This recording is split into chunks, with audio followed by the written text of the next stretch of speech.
Okay, so this is pretty cool. A couple months ago, we turned 5. 5 years old.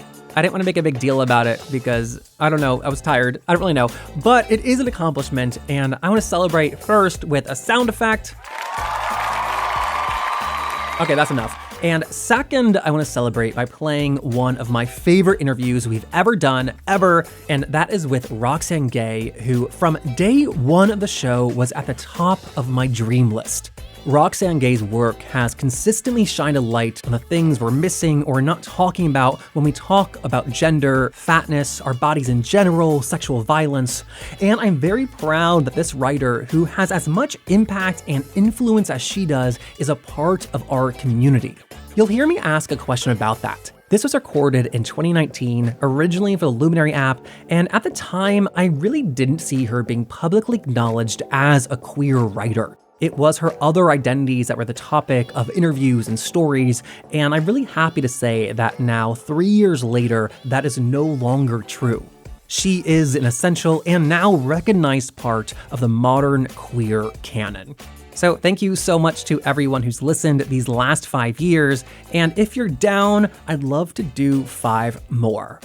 From The Advocate magazine, in partnership with GLAAD, I'm Jeffrey Masters, and this is LGBTQ&A.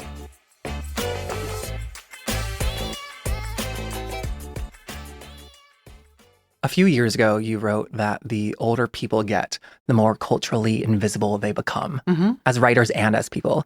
Yes. From the outside, looking at you, that seems to not be the case. Well, yes. I mean, the things that are oftentimes generally true, there are always exceptions to the rule. And I happen to be entering the middle of my career at the middle of my life instead of much earlier, the way some people do. And so I'm experiencing a level of visibility that is deeply uncomfortable, but that is also fairly abnormal for women my age. So that's very interesting and weird. I also think it's abnormal for writers in general. It's very abnormal for writers. One of the reasons I'm a writer is because I don't like attention. And so imagine my surprise when that ended up being the very thing that my career has gotten me. Like, one of the great things about being a writer is that you get to sit in your home or wherever you write, and nobody really knows who you are or what you look like. And I just really appreciate that. From the outside, again, since Bad Feminist, it seems like your career has had this massive upward trajectory of essay collections, editing essay collections, films. And I just wonder if you have experienced failures professionally in that time that we can see. Really? Yeah, you never see the failures. I wrote an episode of a TV show that I thought was good, that the studio hated, and so they fired me, which sucked. And that was last year. So I experience failures all the time. And I try to talk about them, but people don't really seem to be interested in failure. And they don't want to hear about how many failures it takes to get to the success. My first blog, in fact, was called I Have Become Accustomed to Rejection. And I wanted to blog and I needed a schedule, and I was getting rejected all the time because I was sending my work into the world. And so I thought, well, this will keep me on schedule because surely I'll get a lot of rejections. And I did. And so anytime I got a rejection, I blogged all my feelings about it and just talked through, like, do I need to edit this piece or do I just need to try again? Was it a great rejection that made me feel good about myself, or was it an impersonal rejection? So failure is really important to a writer and also painful. But I guess in the example of the TV show that never aired, that is something that was not public. Yeah, well, the TV show is going to air. It was a miniseries for Netflix. And so they actually ended up going with a different writer. And when you are writing in that way, oftentimes it doesn't make the news because it wasn't my show. It was someone else's show for which I was just writing an episode. So it's not something that's really going to make the news because most people don't know who's writing episodes of shows and they don't care. And you don't know that they've written the episode until it airs. And now they'll never know unless you're in the WGA and you see the credit there. Yeah. Now that you are experiencing less rejection, has that success had an impact on your mental health? No, because I experience a fair amount of rejection. I experience a healthy amount, I think. I mean, of course, certainly there are things that I don't face rejection for anymore, and I have more opportunities than I can possibly accommodate with the rest of my life. But, you know, the only thing is that even though I meet with a fair amount of success, I still doubt it and I don't trust it. And I always worry that this is going to be the last opportunity and that I'm going to fail on the next thing and I'm going to fail so spectacularly that I'll never work again. And then I'll just also have a lot of imposter syndrome, which people say isn't real, but it is in fact very real. So there are those things that I deal with, like I think every other writer, because that's what we do.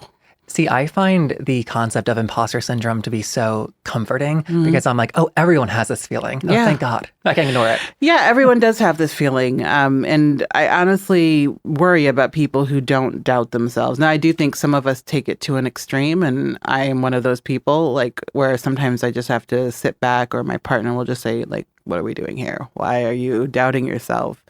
And it can be really debilitating, but I also find it very comforting when people I admire or envy professionally are like, oh, I just don't know what I'm doing here, if I should be here. And I'm just like, yeah, tell me more.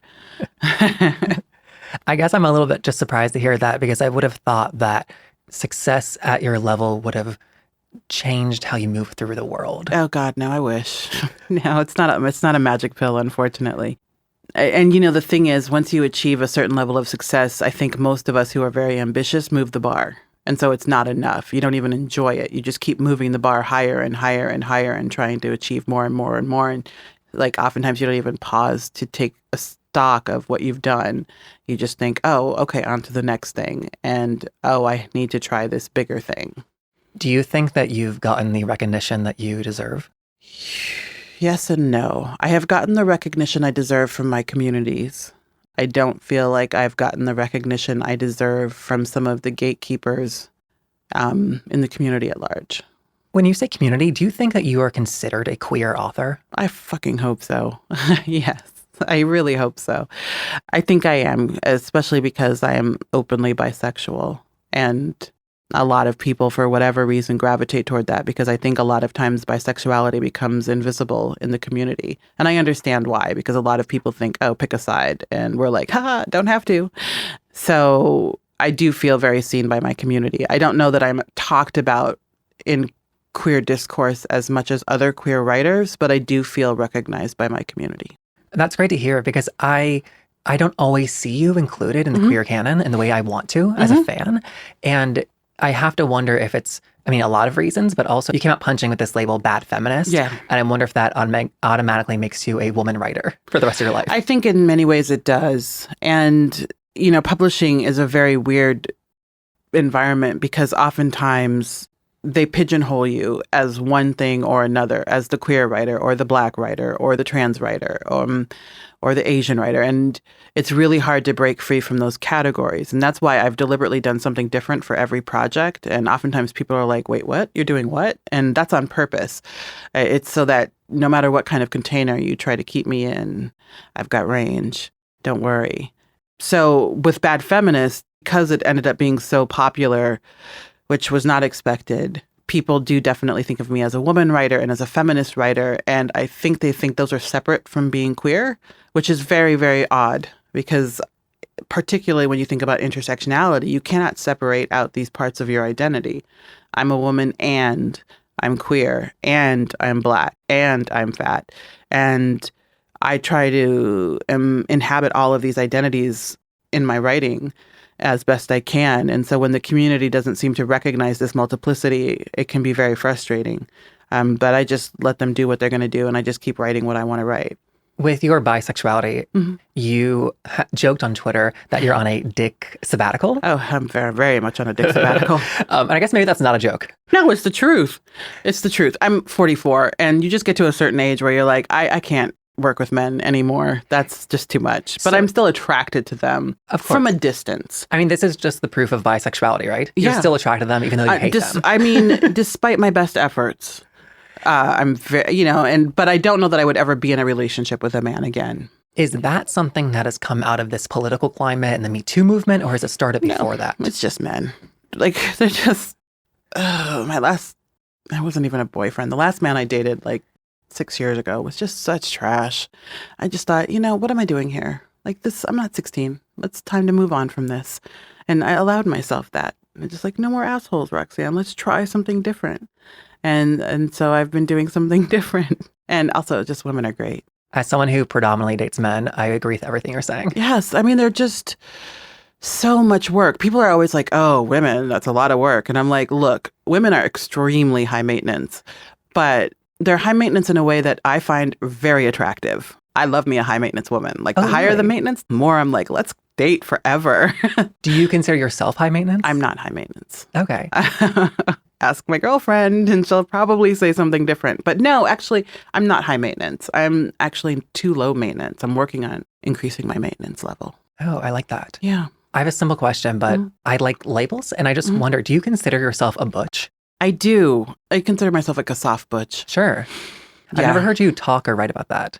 I'm working on an essay about it, actually. I wrote briefly about it in Hunger because I was really hardcore butch in my early 20s and stone butch for that matter. Then I realized, oh, this doesn't feel right. It's not. I was doing it more for self-protection than I was doing it for who I really am. And in my 40s, I found that, oh no, I definitely have butch tendencies in the relationship. I'm definitely the butch one, and I do date femmes. And it's just been more comfortable. But, you know, like I'll get my nails done. I don't really wear makeup unless I'm on TV, but I will. I'm not opposed to it. I'm not opposed to femininity, which I can never say. So I go with soft butch. So I love that. A little, rounded around the edges. You used to write a lot of erotica. Mm-hmm. Do you still do that? I don't. I just put the sex right into my fiction as is. I don't need to put it in a genre context anymore because when I started writing erotica, it was because that was the only place where I could find editors willing to take my stories. And also they paid $50 a story, which is still the going rate. And I just loved it. And I realize now that I just wasn't mature enough as a writer. But once I started publishing in more mainstream publications, I just basically was putting the same stories in mainstream publications. Oh, wow. Because I didn't know if erotica writers are not considered like respected writers. They're not in many ways. A lot of people don't talk about erotica. And even though they read it, it's a very popular genre. Tons of writers do it. They do it under different names, but I'm not ashamed. I have no problem. I would do it again. I've edited an erotica anthology and sex is good, and writing about sex that is good is very good. So I enjoy it. And we are still in a place in society where having a large person say that is radical. Mm-hmm, very much so. Because people think that when you're fat, you are sexless and oftentimes genderless, and that you don't have a sex life of any kind, that people don't see you as attractive. They really do think like all these men on Twitter who are insulting me all day, they genuinely seem to think that I'm just sitting in my house by myself. It's really adorable. Like, oh, bless your heart. Bless your heart. And they also think that men aren't interested. And I'm just like, look, I could pull a dick today. Let's just get it together. I choose not to. You're welcome. They're very frustrating. Well, I mean, we talk about representation all the time in this podcast. And when it comes to fat representation, the media has taken away all sexual desire from fat people. Because so many people see fatness as unattractive, as unhealthy, as unhappy. And it's very hard for people to consider fatness in anything beyond what the diet industry and the fitness industry tell us, and also the medical industry to some extent. That can be really frustrating and really painful because what do we do about our sexuality when the world does not want to consider us sexual? I don't know if you've seen Shrill yet, but it's a really good show. It's problematic, but very good. And in it, we see fat women who are sexual. People are like, oh, surprised. And, she has the same trash boyfriend that anyone else would have. It's not because she's fat that he's trash. He's just trash because he's trash. And I think that's really groundbreaking. That she gets to be sexual, that she gets to decide, you know what, this is not acceptable. You have to treat me better. I deserve better. And then she has sex with her roommate's brother, spoiler alert, and, there's fat is not even part of the conversation. He's just really into her, and it never comes up. And that's also great, that she's just allowed to be a young woman in her sexual prime, or nearing her sexual prime. When do you consider your sexual prime was? Oh, I'm living it right now. Oh, really? Yeah. I have something to look forward to. Yes. I find 40s work really well because by the time you're 40, 41, 42, you know what you like and you're more comfortable. For most people, there are always exceptions, but you know what you like and you're more comfortable asking for it. You're less self-conscious. You're more willing to experiment and just try things that might not work out, but still, hey, why not? Let's give this a go. It took you to reach your 40s to be able to say Oh, that. for sure. Because during my 20s, I just had sex with whomever and it was never about my pleasure. It didn't even cross my mind that my pleasure was something that mattered. In my 30s, I was in a good relationship in graduate school. But still, I was just so full of self-loathing that I just thought I should be grateful that I'm in a relationship. Let me not rock the boat by saying, oh, could you move to the left? But once I turned 40, I just stopped caring. And, I just also was more comfortable with admitting what my desires were. For me, once I've done that, it has been very freeing and it has made having a sexual life much more interesting and much more satisfying. While we're talking about sex and love, one of my favorite things you've written is about love. Which one? The New York Times piece? The New York Times Yeah. piece. It was called Where the Hell is the Love of My Life? Mm-hmm. And how did you know I was going to ask that? I just guessed. Okay. Well, you wrote in that, as for soulmates, I do not believe such a thing existed until I did. Mm-hmm.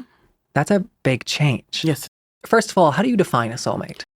I think a soulmate is just that person with whom you feel entirely complete. Like when you're with them, the world falls away. Your problems, they don't disappear, but you feel like you can handle them. They're just that person, the one person in the world that you feel this incredibly intense connection with, and that connection can never be broken, whether you're together or not. Do you find it difficult to write about love? I do find it difficult to write about love because, love is so complicated and it's also just incredibly simple. It's also very private. And so it's challenging to write about love and maintain some semblance of privacy, which is why I actually don't write about my relationships. It's just too much, like, to put stuff out in the world. I make deliberate choices, but I don't want to expose the best parts of my life and the most private parts of my life to people who are really insensitive and not at all equipped to respect boundaries and things like that. And also you just want to save something back for yourself. And so I struggle for that reason, but also because how do you name this unnameable thing, this overwhelming and all-encompassing thing? And how do you do it without sounding like a romance novel? And that's why I think so many people repeat the same cliche phrases, because it is Absolutely. indescribable. It we is. just clicked. And so we it felt just right. go with the cliches because that's the best available tool that we have for articulating this experience of being so overwhelmed by your feelings for someone else. When you say that it is one of the best parts of your life and you don't want to write about that, I think that makes you pretty unique as a writer. Yeah, I think so. I mean, I think a lot of times women, especially, and queer writers we're expected to cannibalize ourselves and give everything of our existence to the reader. And when I decided that I was going to write about sexual violence, sex, politics, the body, and things like that, I knew I was going to have very firm boundaries, or I was going to end up cannibalizing myself in ways that would ultimately end up being really uncomfortable and untenable. And so I just made that decision and I've stuck to it and it's served me really well. And I highly recommend it to everyone who asks me for advice of, how do I do this? It's just, it's a lot. Because I tend to hear people nowadays say, if you're dating me, you're content. Yeah, and I think that's insane. And why would you do that? That means you don't, I guess that's a judgment, but how much do you value your relationship if you look at it as content? My relationship is not content. My relationship is like the safe harbor from content. I know that when I'm with her, I don't have to think about my audience and my following and my work. I can just be myself, like the most genuine version of myself. And I know that most genuine version of myself will be accepted. And that's really freeing. And so I don't ever think about making it into content. When you wrote that you did not know that soulmates existed until you did, were you referring to your current relationship? No, I wasn't. Oh. Different relationship. So when a relationship ends, does your love for that person continue forever? Oh, yes, it does. Absolutely. Well, not every ex. There's plenty of exes for whom I have no feeling or really hard feelings. But I think for some people, especially someone who is a soulmate, those feelings never go away, which is why it's such a powerful relationship. So we can have multiple soulmates? I don't know. That's a good question. I don't know if we can have multiple soulmates. I know some people believe that, and I can see how, for sure. How many times have you been properly in love? 3. Definitely 3, which is better than none. And then I've just had a lot of mediocre relationships where I thought I was in love, and I was really actually just in love with the idea of being in love. Well, and you wrote that in that piece, Yes. which I liked. Yeah, I mean, and I think a lot of us fall prey to it. Like, life is lonely, and so when someone demonstrates a modicum of interest in you, it's also kind of freeing to just be like, yeah, I feel the same way. And you just sort of say it instinctively. The idea of love versus the reality of love. Mm-hmm. I think the majority of people would agree on that, but that's not simple. No, it's not simple. And it's taken me a long time and actually quite a fair amount of therapy to be able to understand the difference and to recognize the difference in my own feelings towards others. With the sexual abuse you mentioned earlier, Mm-hmm. correct me if I'm wrong, but I believe in Bad Feminist, you said that it happened Mm-hmm. in broad strokes, but it wasn't until Hunger where you shared the details Yes. of your rape. Mm-hmm. For everyone who doesn't know, you were 12. Yes. And I want to know, how did you decide how and when to disclose those details? You know, I think that you tell the audience what they need to know to contextualize what it is you're trying to say. And so when I wrote What We Hunger For, the essay in Bad Feminist, I knew that the broad strokes were going to get the point across because I was really writing about YA literature and this idea that young people can't handle darkness in literature, when in reality, we deal with darkness in life all the time as young people. And so it's totally fine to put it into books. And so I don't think the details were needed there. But with Hunger, which was a memoir about my body, you know, to understand where my body was when I wrote that book, you have to understand what my body went through when I was a child.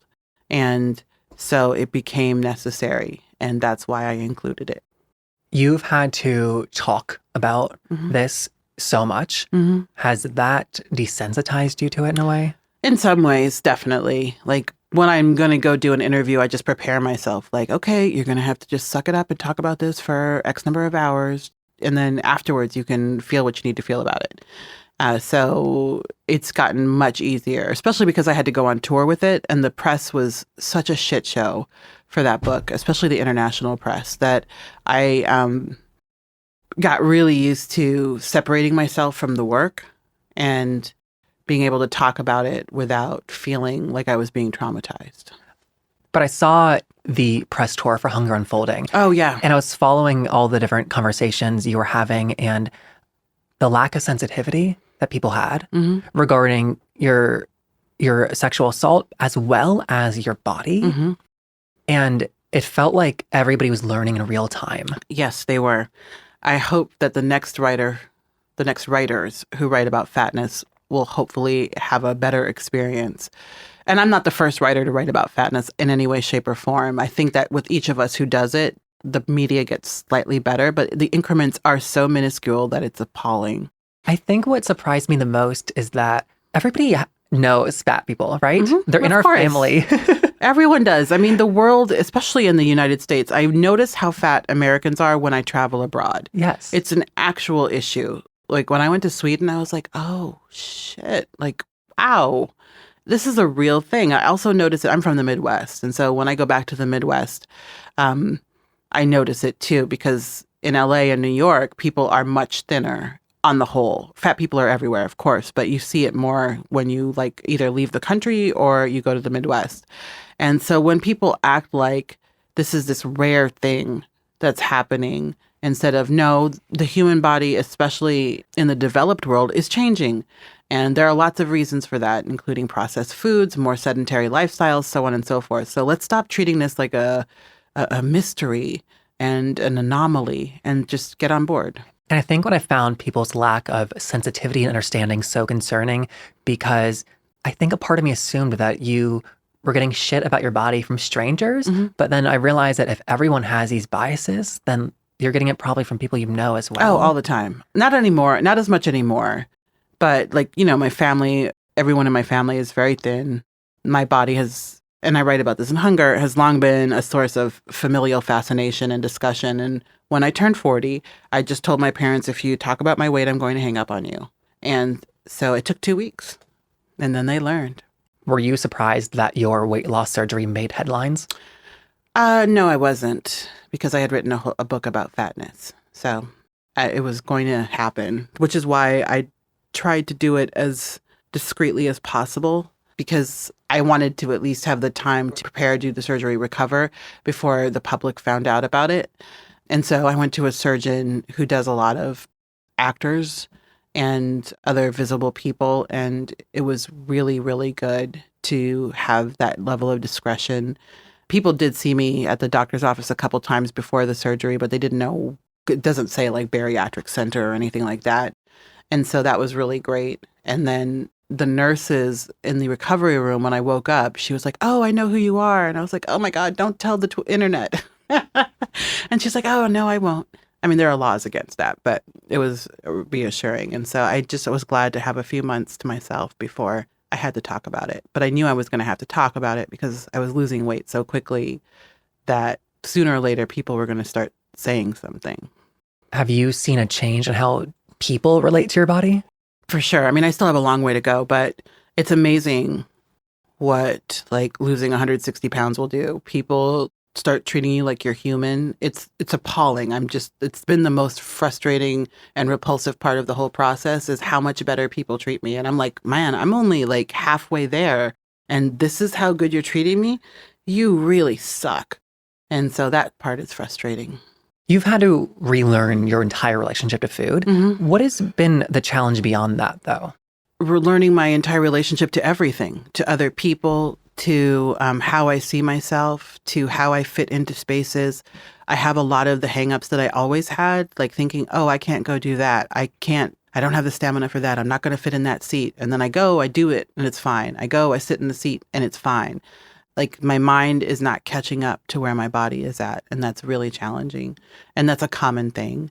The surgery is brutal. I recommend it if you really want it, but I don't recommend it. And it's challenging enough that they call it bariatric alcoholism and bariatric divorce. A lot of people get divorced after the surgery, and a lot of people become alcoholics because they can't self-medicate with food anymore. So they turn to drugs or alcohol. I have many obese people in my family, and many people have had gastric bypasses. There's been 3 or 4 lap bands. Mm-hmm. And the first year after surgery is supposed to be the most difficult. Yes, it is. You're over that hump. Yes. How are you doing now? It's good. I must say my first year wasn't so hard. I don't know why, but I think it's because I had considered doing the surgery for many years. So when I finally did it, I was ready. I really was. I had really hit the wall. And so I knew it was the right time. And it was very difficult, to be clear, but it was not an insurmountable year. And I also started going to therapy at the same time. And so that really helped. This year, like January 8th was the anniversary. And in the 2 months since, 3 months since, it's also been just, still adjusting because every week my body is slightly different. And that's frustrating, but also good. And so I'm just going with the changes, and I just know more what to expect at this point, and know that it's only about another year and a half of radical change, and then things are going to settle, and that's good. And so I just know, you just have to hang in there for another year and a half. Wow. You once said that Haitian culture is obsessed with fatness. Mm-hmm. Is that in a way that is different from American culture? For sure. Oh, really? Because Americans are actually very rude about fatness, but they're rude in a sort of side of the mouth way. And Haitians are just like, you're fat, what's up? Like directly to your face. And that can be really exhausting. And they also have no problem like discussing it publicly in front of you. They just don't care. And they think that they're doing it out of love and concern. But this idea that fat people are in need of concern, that we're a problem waiting to happen, is really false and really problematic. And So, that an entire culture views fat bodies this way because it's so different. In general, you're not going to see a lot of fat people in Haiti. It can be really challenging to navigate. Like, how do I respect my family while dealing with their bullshit? And it seems like you have trained them how to talk to you about that. I have. And my parents are here right now. And my dad is really good. He's really quiet. He's really friendly. But like my mom was like, yesterday they arrived and she was like, "Oh, Roxane, good work. You are doing very well." And I had already told her, don't like point things out. Just like go with it and keep these thoughts to yourself. And like she just kept making these little comments. And I just was just like, she's 5'2", and I was just like, I'm going to put you in timeout in like a trash can. You're quite a bit taller than her. I'm very much taller than her. My dad's 6'4". Wow. Mm-hmm. It's hilarious to watch them walking down the street. It's just like, what's going on here? But if you're under 6 foot tall, my mom has nothing to say to you as a man. She's like, oh no, she doesn't deal with short men and she doesn't deal with fat men. Okay. Your parents grew up in Haiti. Mm-hmm. They moved here, had you guys.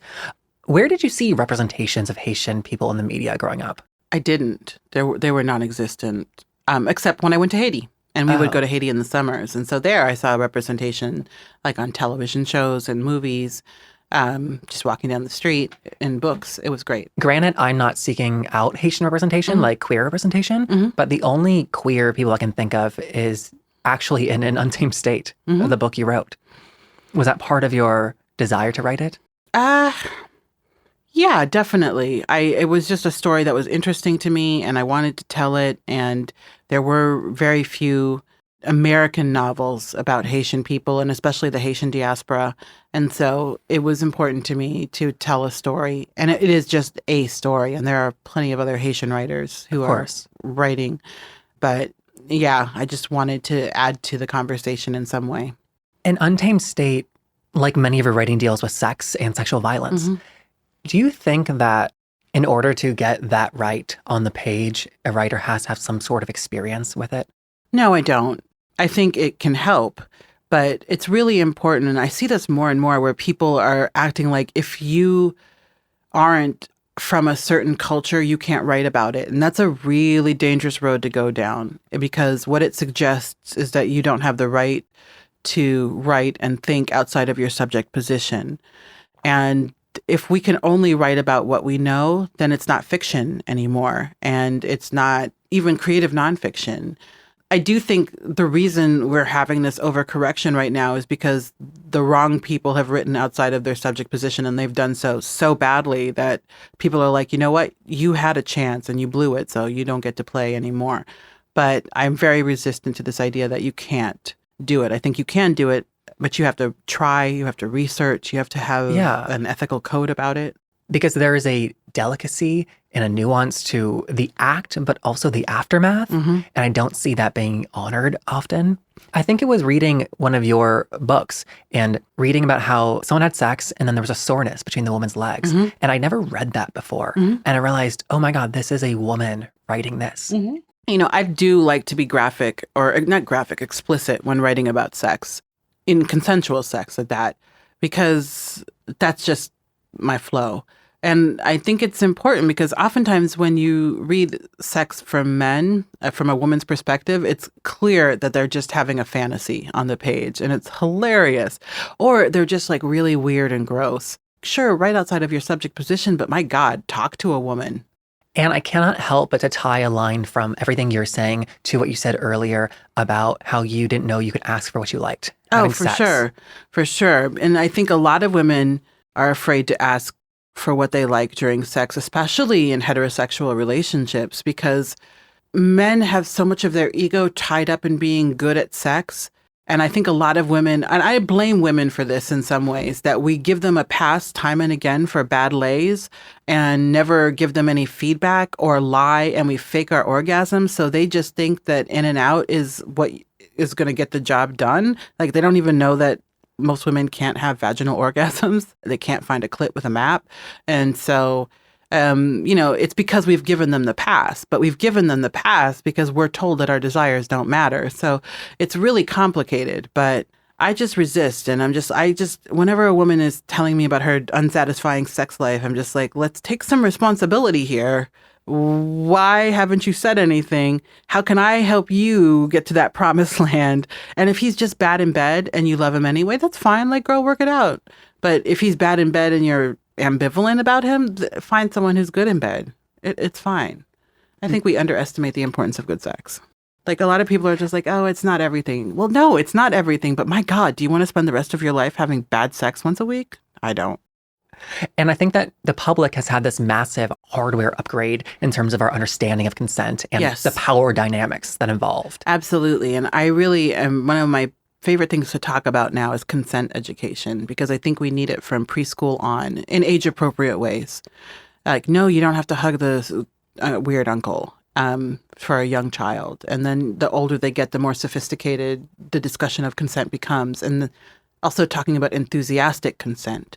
Since your writing deals with this topic, have you seen a change in the types of conversations around it? We're starting to have better conversations, especially since the rise of the Me Too hashtag in the public consciousness. People are at least acknowledging that enthusiastic consent is a thing, and that sober consent is a thing, and that we should be thinking about and talking about and educating people about. Since you are so open about everything we've been talking about, I imagine that fans feel very comfortable confiding in you. They do. Did anybody warn or prepare you for that? They did not. They did not. If you had known that I was going to get so many emails and at events, people's like deeply personal and painful stories, I would have just said, really? I get where it comes from, and I actually respect it. But I do always try to make clear when I respond to people that I'm not a therapist. I can hear you, but I can't fix you. And Ann Patchett actually gave me some really great advice when I did an event with her in Nashville. She told me that after she wrote her book about her friendship with Lucy Greeley, a lot of times fans would come up and tell her their very sad stories about losing their best friends. And so when she's not up to handling it, at the end of an event before the signing, she tells the audience that she has her own sad story and she can't carry the sad stories of anyone else. So please don't share them. And to hear her articulate that boundary so clearly and so firmly and so unapologetically has given me a lot of strength to do the same when I just can't handle another story about someone who's been sexually violated in some way. And it's like, I don't want to disrespect this story, but it's a lot to carry in addition to my own. And people have dealt with truly horrific things. And that's what keeps me doing the work I do. It's really as bad as we say it is. And I wish that more people would acknowledge the extent of suffering that people across the gender spectrum are dealing with when it comes to sexual violence. The stories that I hear, they just, they keep me up at night. It's just not good. Really? Yeah, they do. Because you just think, oh my God, how do you wake up every day? Like, how do you live with these kinds of horror stories? Like, I edited this anthology called Not That Bad, about how we minimize our own experiences. But a lot of the things that I hear, I'm like, wow, what I went through was not that bad. And that's a hell of a thing to say, because it really was that bad, what I dealt with. But the stories that I hear are just so much worse. And it just makes me worry about how do we address this? How do we make sure that the next generation does not deal with this? And I don't know. I worry about that, but then on a personal level for these people, I worry that they are not talking to anybody else about this. That's what I worry about too. One of the key things I recommend is therapy, but I always have to do so with the caveat that I understand that very few people can actually afford mental health care in this country. It's extraordinarily expensive. This is the first time in my life. I've had therapy before with insurance, and this is the first time in my life where I can truly afford it, where I'm not sacrificing one thing to do this other thing. And my therapist, of course, is really expensive. Not of course, he just happens to be really expensive. And every time I get the bill, I just look at it and just think, what would I do? Like 3 years ago, I would just walk around a whole hot mess. Well, a hotter mess than I currently am. And, it just highlights that oftentimes people can't go to their families because the predator is a family member, or their family is hostile to reality and facing that this predation is happening to someone they love. and they have no access to mental health care because they don't have insurance, or they're on their parents' insurance, or some other complication because they can't afford it, or they live in a rural place where there's no access. I've talked to people who are like, there's only one therapist in town and my abuser goes to that therapist. And so how do we deal with this? How do we even give people a space? And so I recognize that my work oftentimes opens the door, and that's why I can't be so callous as to say, oh, no, don't tell me anything. But I'm not equipped. Like, I don't have any sort of background. I don't know what the right thing to say is other than fuck him and cut his dick off. And apparently that's not productive advice. It's already been done, actually. It has. Yeah. It has. And with good reason. So, yeah, it's a lot to think about and to try and negotiate as compassionately as I can. You're able to articulate all these things very clearly and specifically. You wrote that in your 20s, that was a difficult time for you, and that you said you were like, quote, like completely insane. I was. Were you able to talk about all this stuff then? No, I wasn't. Oh, I never discussed any of this back then. And that was why I was so insane, for lack of a better word. And it's not even in a casual way. I truly had a break from reality, insanity. And it was because I had kept this trauma to myself for so long. And then, once you've been traumatized, oftentimes it makes you vulnerable to other kinds of trauma. And predators seem to know, like, she's been marked. She's an easy mark. I'm going to get her. So it just created a really complex level of issues where I was dealing with this primary trauma, but all these other terrible things were also happening because I had made myself, I guess I had not made myself. I'm still working on that. I was made more vulnerable, and it was challenging, and I didn't know what to do. And so I wrote, thank God. So that's what got you out of it. Definitely. I've been writing since I was a kid, but in my 20s, even though most of that writing will never see the light of day, that was just sort of where I was putting what was functioning of my sanity, and that ability to articulate what I had been through was going on the page, even if it wasn't specifically my story. I wrote literally hundreds of stories about girls being abused by men. I could just tell that it was my way of getting it out of my system in some way, like bleeding it out. Do you worry that since you've tackled so many taboos in your writing that we're going to expect that as a public every time you publish? Of course I do. And that's why I do something different with every project. And that's why I have some very fun projects coming up that have nothing to do with suffering or violence. And also I want to prove that I can write women's stories that are not grounded in sexual violence, because you don't want that to be a trick. You don't want that to be the only story that you can write. And it isn't. I can write a happier story. And so I'm working on some happier stories. I'm excited for the happy stuff. Me too. Thanks for talking to us. Oh, you're more than welcome. It's been a pleasure.